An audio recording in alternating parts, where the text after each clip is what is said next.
to effectively cease all hostilities, to definitively end the ongoing crisis, and to ultimately reach comprehensive agreements that truly serve the best interests of all parties deeply involved in this significant and complex conflict, in order to thoughtfully create long-term sustainable conditions for lasting peace between our respective countries throughout Europe and indeed across the entire world as a whole. August 15th and sensational news, Putin is ready to cease fire. He will announce this at a joint press conference following the August 15th meeting in Alaska. And next week, a trilateral meeting between Zelensky, Trump, and Putin will take place in Vienna, Istanbul, or Geneva. Moreover, the delegations from the US and Russia, who will meet on Friday at 22:30 Kyiv time, are already known. So the American delegation includes US President Donald Trump, US Vice President J.D. Vance, US Secretary of State Marco Rubio, Special Envoy Steve Witkoff, and Treasury Secretary Scott Bessent. As for the terrorists delegation, it includes Foreign Minister Lavrov, Presidential Aide Ushakov, the Minister of Defense, the Minister of Murder Andrei Belousov, Finance Minister Anton Silvanov, and the head of the Russian Direct Investment Fund Kirill Dmitriev. The Russia-US summit will begin on August 15th at 11:30. The talks will take place at the Elmendorf-Richardson military base. The meeting will start with a one-on-one conversation between Putin and Trump, with interpreters present. After their private conversation, they will continue negotiations over a working breakfast. After the president's private meeting, the negotiations will continue in a 5-on-5 delegation format. Lavrov, Ushakov, Belousov, Silvanov, Dmitriev, G.D.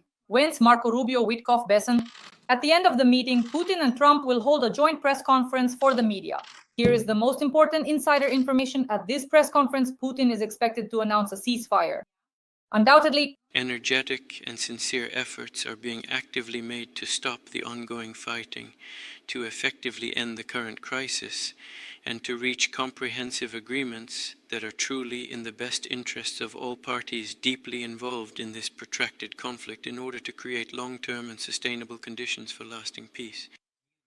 After that, the following week, Trump will organize a meeting between Zelensky, Putin, and himself in Europe or Istanbul. In the media version, there is a video where Budanov has already gone to Alaska and is preparing an assassination attempt on Putin.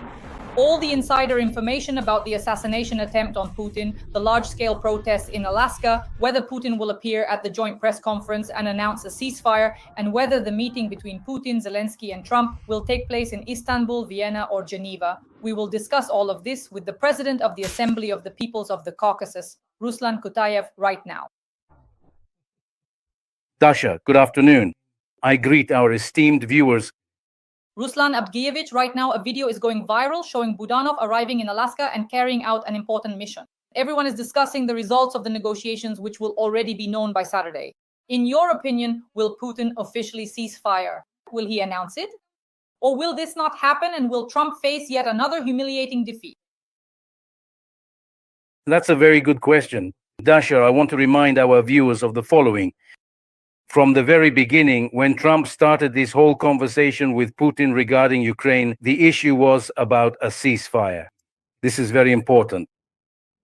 The idea was to stop the war for 30 days, and during those 30 days, to find ways to interact, to hold some negotiations in order to reach some kind of agreement. The Russian side quite deliberately shifted this agenda. They pushed Trump aside and he swallowed it. Now, he doesn't talk about the ceasefire at all. That's the first thing. Second, we remember no one forced him. Trump personally said that if Russia didn't stop the war, didn't pause the war, didn't agree to a ceasefire by the 8th, then sanctions would come into effect. The sanctions were not imposed. They've also forgotten about them, forgotten about the ceasefire as well. And now Trump, well, this ceasefire in Alaska, or rather this meeting in Alaska is scheduled. What do we expect from it? To be honest with you, I genuinely do not expect anything at all, primarily because I simply cannot accurately predict the unpredictable behavior of Donald Trump. In any and all cases, it is certainly not just my own internal personal associations or merely my intuitive assumptions that are at play here. No, judging by Trump's actions, by his behavioral patterns, he can pull off anything at all. But we know he has some kind of inexplicable attraction to Putin.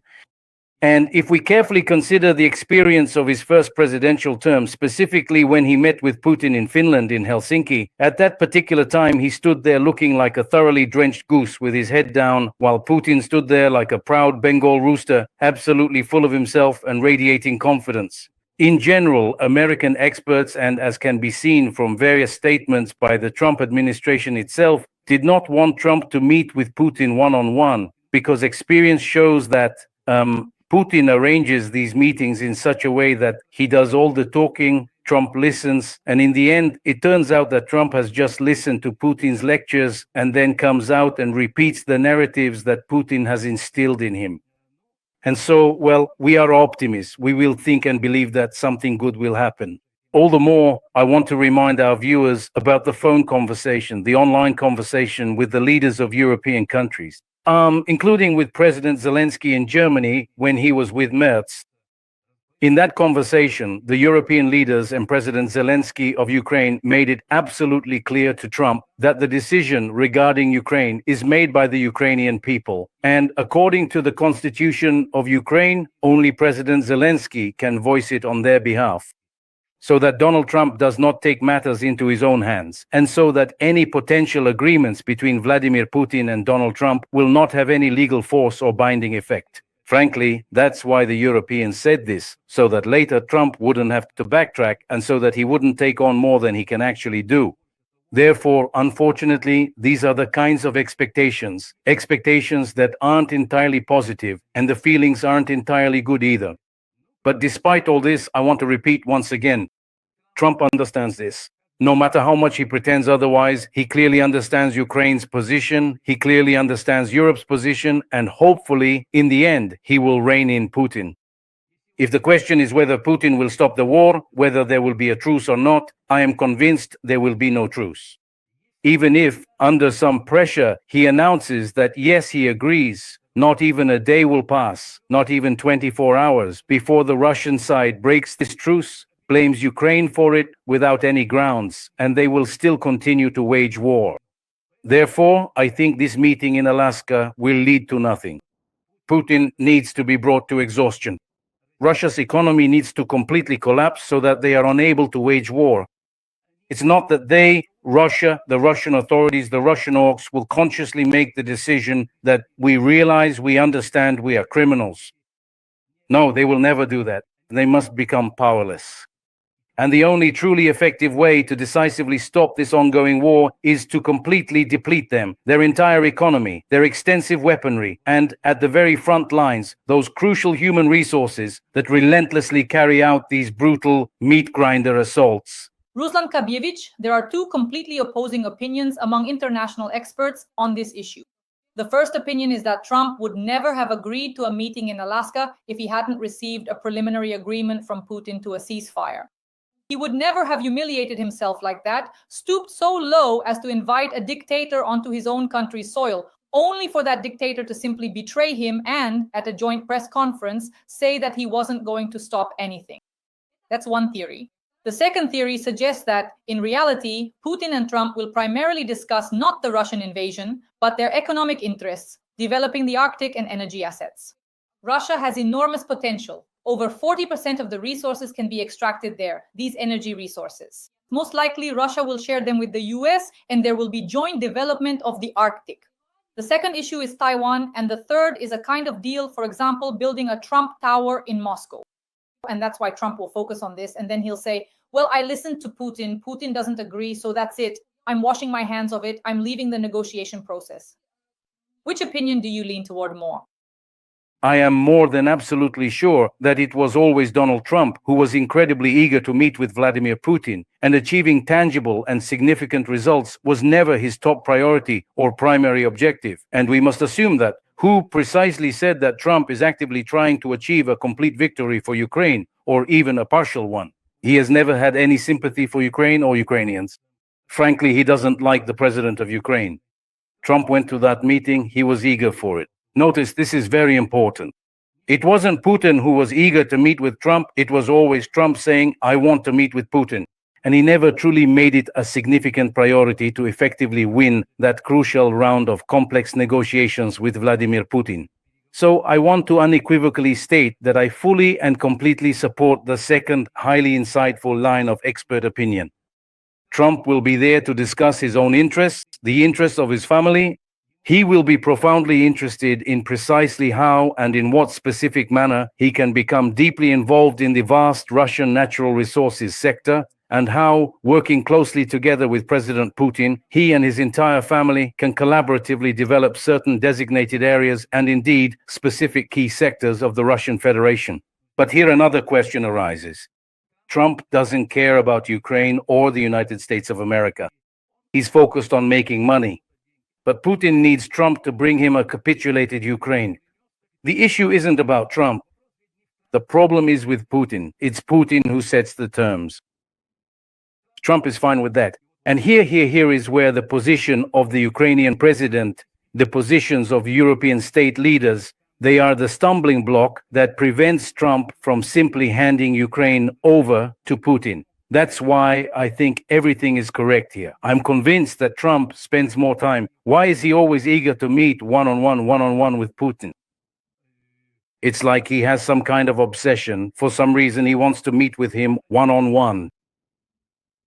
Why is he embarrassed by his own administration?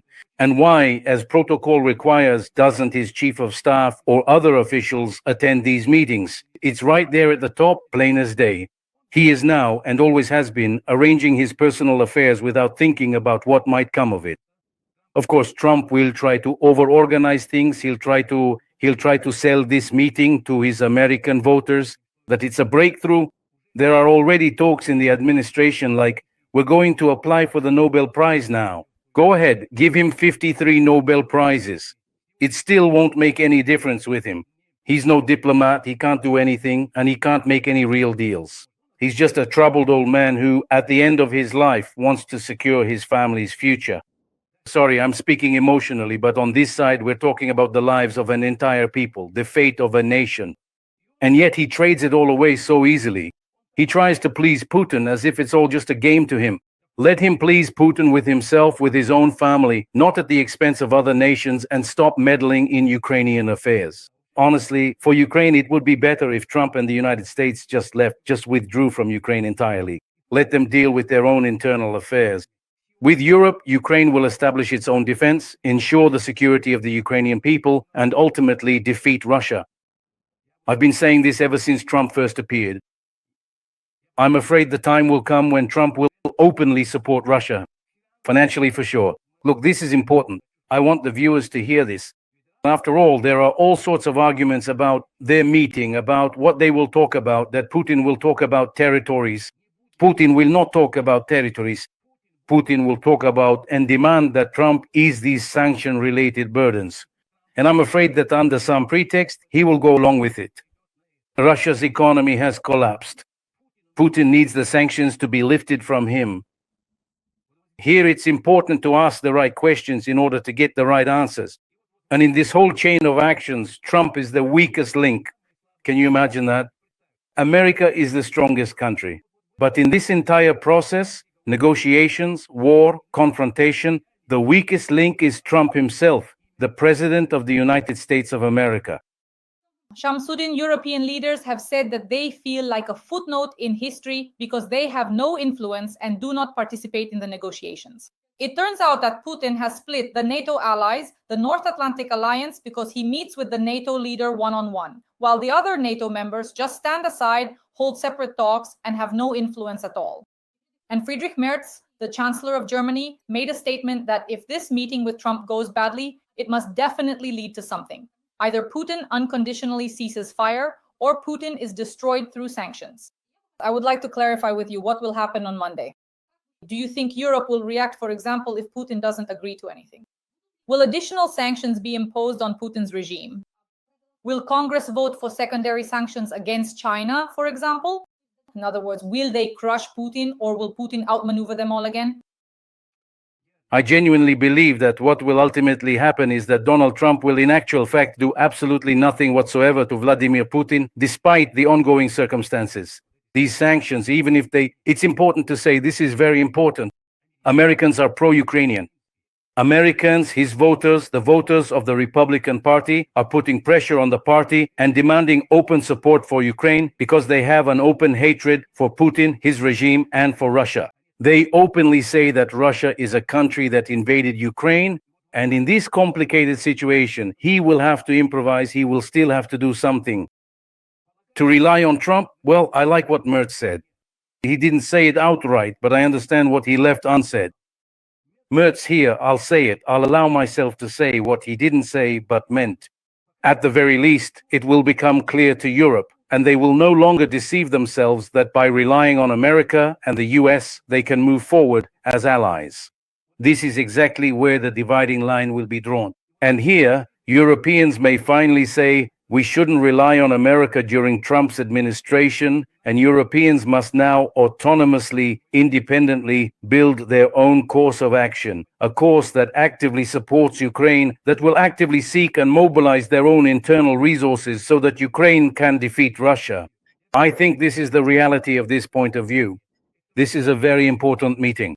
In the end, a bold red line can be drawn, where it can be clearly stated, where, in the broader context of international affairs, Trump can either be crossed out of the picture for the future or not. And this is very important. I think this is what is most anticipated right now. I don't think Trump will do anything to Putin. I'm afraid that, on the contrary, it is highly probable that Donald Trump will actually weaken some of these existing sanctions against Russia. At the very least, I can confidently and unequivocally state that Vladimir Putin will undoubtedly demand from Trump that the United States lift at least some of the current sanctions, or at the very least begin moving decisively toward lifting them completely. How will they justify this? I can't say. And I don't believe there will be a ceasefire. Even if they announce a ceasefire, knowing the two Chechen wars, knowing how the Russians behave, they will do whatever they want. They won't stop their military actions for even a second. And they couldn't care less that they've given their word or signed an agreement. The Russians don't care about that at all. These are people who are completely indifferent to those around them.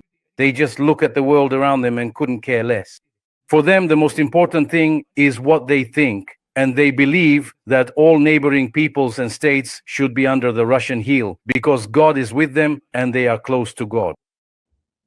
Vyacheslav Kamdych, the composition of the Russian delegation is significant. Yuri Ushakov, Andrei Belousov, Anton Siluanov, Kirill Dmitriev, Sergei Lavrov.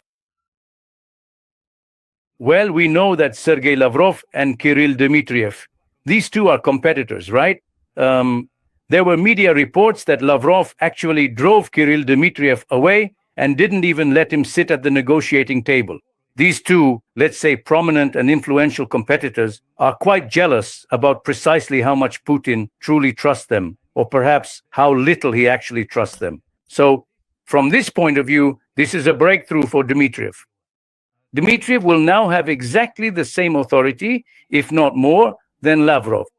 He will now be among Putin's entourage, among those who are the most...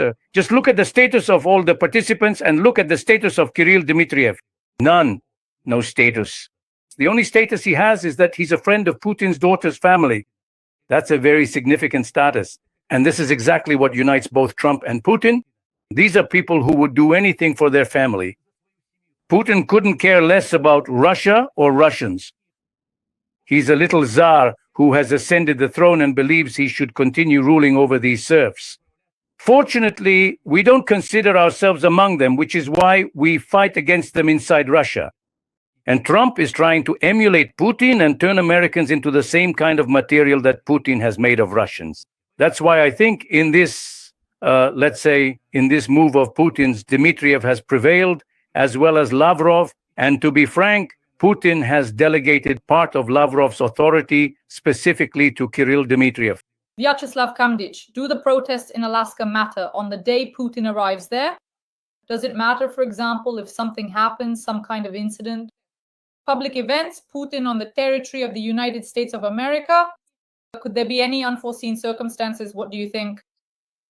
I think, first of all, they specifically chose Alaska because they truly understand that American citizens will indeed protest. And these Americans will certainly come out, especially in any major city. You see, out there in the absolute middle of nowhere, they deliberately chose Alaska. That's a calculated move as well.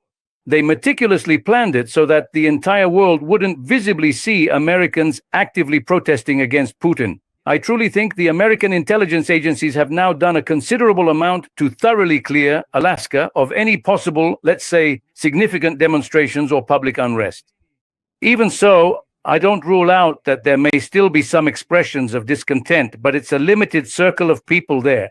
Everyone knows each other. You could count them on your fingers. So you shouldn't expect any major unrest or significant protest. But in America, in many American cities, I truly think that Americans will greet this particular meeting not with, well, let's say with considerable enthusiasm and a positive outlook.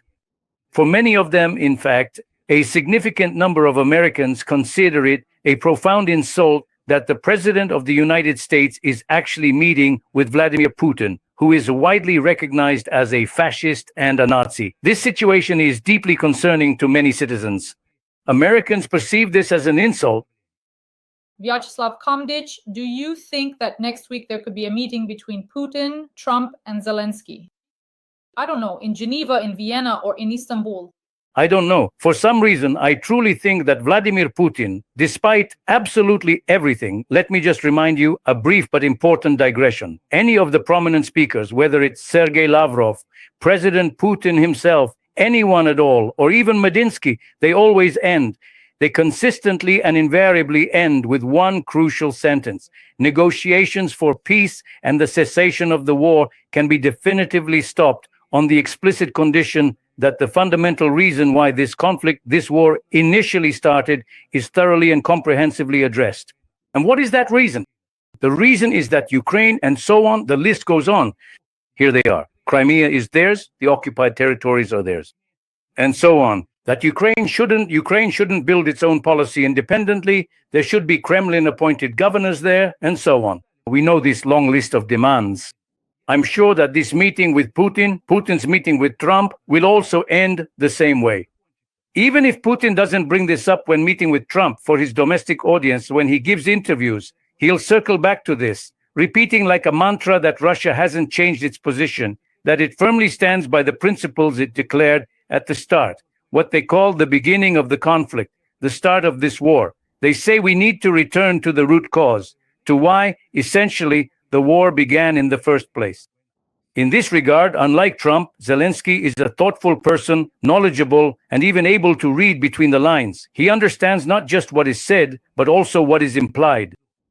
And when two powerful and influential presidents attempt to forge a significant and impactful deal like this, as he explicitly states, some kind of clandestine, behind-the-scenes or secret backroom agreement, I genuinely do not believe that President Zelensky will willingly go along with it, and he absolutely will not fall for their deceptive trick or readily agree to meet, even if they diligently try to arrange such a crucial and pivotal meeting. I'm sure, they will assess the situation. Zelensky will once again meet with the leaders of European countries. It won't be his decision, but rather the decision of the European countries, of which Ukraine is one. And I don't think that the European countries will go along with this kind of backroom deal between Putin and Trump.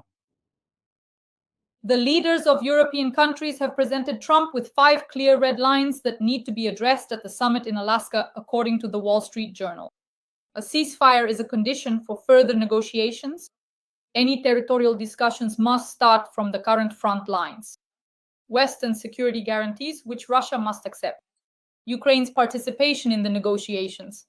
Any agreement that may be reached must have the support of the US and Europe, including Ukraine. And Senator Graham, who regularly criticizes Putin and threatens Russia with sanctions, interestingly, that's how American experts describe it, responded to the question of whether he would attend the summit in Alaska. "No, I won't go. I'm afraid Putin will take me with him to Russia," the politician is quoted as saying by journalist Alex Rufoglu. Of course, there's nothing funny about this. And undoubtedly, the White House is prepared for the possibility of Trump imposing sanctions against Russia. Not that he wants to, but they are ready.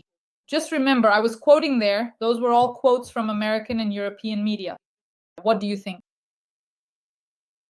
I'm not sure that Trump, well, just for appearance's sake, because they've speculated so much about these sanctions, I wouldn't rule out that there might be some very watered-down sanctions, just in name only, some kind of symbolic ones. Maybe Trump will make some gestures. And that's not my claim. I'm not asserting it.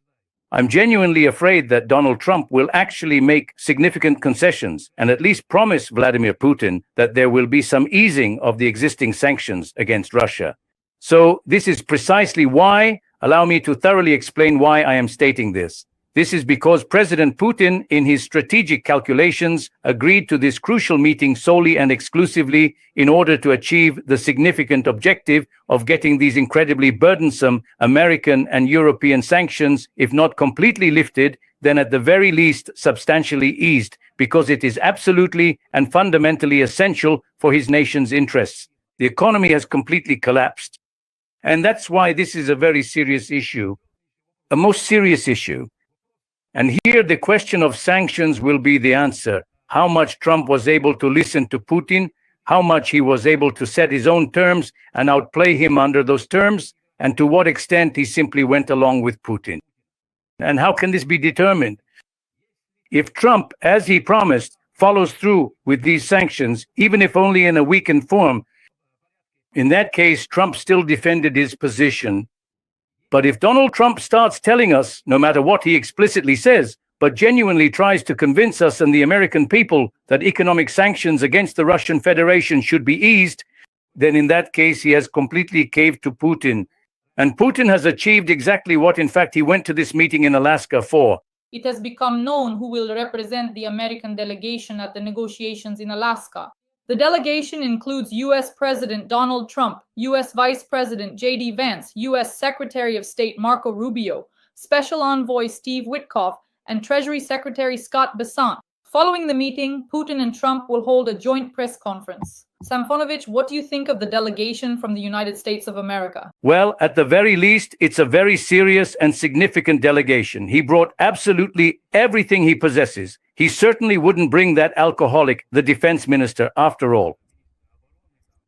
And that's understandable. And these two, Witkoff and Kirill Dmitriev, are like two peas in a pod. They are the ones who carry the most intimate thoughts of the two presidents, the US and Russia. They are the bearers, transmitters, and consultants of these ideas. And of course, nothing can happen without them. I wouldn't be at all surprised if, when they meet together one-on-one, Kirill Dmitriev and Witkoff are also there, present with them, because these two influential individuals really are the crucial link that carries and handles the most secret and highly confidential matters and sensitive information that Putin and Trump agree upon and discuss. And there is not the slightest doubt that they are playing their own separate games. And so, yes, the delegation is very serious. And I'll finish today's stream with a statement from the American Institute for the Study of War. The Kremlin is trying to present the summit in Alaska as a new Yalta, Russia as a world power equal to the US, and Putin as equal to Trump. That was a quote. Russian officials like Kirill Dmitriev are comparing the meeting to the Yalta Conference of 1945. He claims that a meeting between the heads of the Kremlin and the White House could prevent a global conflict. That is also all a quote. The deputy chairman of the State Duma Committee on International Affairs, Chepa, called on the US and Russia to engage in a friendly dialogue, while the head of the Occupation Administration, Gauleiter Aksionov, of the Crimean Occupation Administration, invited Trump to visit the occupied Crimea to conclude a new Yalta peace. Russian propaganda is blaring that people who influence global processes will gather in Alaska. In conclusion, of course, we will meet with you right after or during the meeting in Alaska. Comment on this terrifying propagandistic nonsense. Everything the Russians desire, they sell to Russia. They sell these very ideas. Indeed, right now, they want to present this meeting as one between two, let's say, powerful states that will divide the world. This is very important. Here, Trump is essentially legitimizing Putin. Besides, from the very beginning, you set the right tone for our conversation today. What does it consist of? As for Ukraine, I'm afraid that if they talk about it at all, it will be very little. They'll talk about, just trust me, and we'll see this soon. Trump and Putin will say, we discussed the international situation, the nuclear threat, we have prevented some possible third world war. Why is this necessary? It's necessary in order to turn Putin from an enemy, a fascist, a criminal, into a political figure, someone who is acceptable to deal with. And Trump is exactly the person who will present it as, look, Putin and I have come to an agreement. This is Russia's agenda specifically. It's Putin's team who will be pushing this from the very beginning. When they presented their program, their agenda for the future, they included this as well. They meet supposedly about Ukraine, but they add in, we will discuss ecology, we will discuss international security in terms of nuclear war. Why is this necessary? What for? It's all ridiculously simple, really simple. A ceasefire. They come, sit down and say, will there be a ceasefire or not? But they don't. They do all this to elevate Putin's status, to show that Putin is solving global issues, that Putin influences global decision-making. That's the whole point of all this. Basically, what I'm saying is that Putin wants to get the sanctions lifted, and he will insist on it. And here's the second point, if not the first, that Putin's status here must change. That Putin is one of those people, and Russia is one of those countries that influences the world, the changing world order, the behavior of global players, and so on. That is the goal of this agenda. I don't know whether Trump is aware of this or not. I actually harbor significant doubts regarding the fundamental soundness of the thought processes and strategic decisions within President Trump's administration, primarily because nearly everything they undertake or implement appears to be executed in such an incredibly clumsy, remarkably inefficient, and profoundly foolish manner. They announce one thing in the morning, and by evening they change it. We remember when Witkov was flying on the plane, Trump announced that everything was settled, the ceasefire was secured. Witkov arrives and then everything changes back again. There they say that they've reached an agreement, that they're going to exchange territory. Dasha, dear viewers, listen to what Putin and Trump are doing. They're trying to swap one part of Ukraine's territory for another part of Ukraine's territory. By what right are Trump and Putin trading Ukrainian territory? And here there was a very interesting suggestion that Putin, or rather Trump, would propose to Putin that they should start developing rare earth materials on the occupied Ukrainian territory. They're probing these issues to see how people will react, how it will be received within Ukraine itself, how Europe will respond, and what the general perception will be. And now, with Trump's emergence, this business interest, shown in its worst, even criminal light, comes to the forefront. And as the President of the United States, he is introducing this into the world around him. Not the best, but the very worst kinds of business projects and international relations. So in this way, Dasha, I think I've expanded a bit on this question. So what am I trying to say? Yes, they will want it. The Russians will do everything they can. And of course, without a doubt, they will benefit from the fact that Putin and Trump are discussing the global situation, that they are deciding the world order, and that Russia has such authority and trust with America that they can make certain changes, including to the territories of the surrounding world. This is how, at the very least, propaganda will be sold within Russia itself. The world is awaiting the outcome of the Trump-Putin meeting in Alaska. Right during the meeting and after it ends, we will go live and discuss all of this, including with Ruslan Kutaev. Friends, let us know in the comments what you personally expect from the Trump-Putin meeting, what outcomes and consequences you anticipate. Please like this video. In the comments, write a few kind words in support of Ukraine and the armed forces of Ukraine, and also let us know where you're watching from. President of the Assembly of the Peoples of the Caucasus, Ruslan Kutaev, Ruslan Kutaev, thank you very much. And see you after August 15th. All the best. Take care.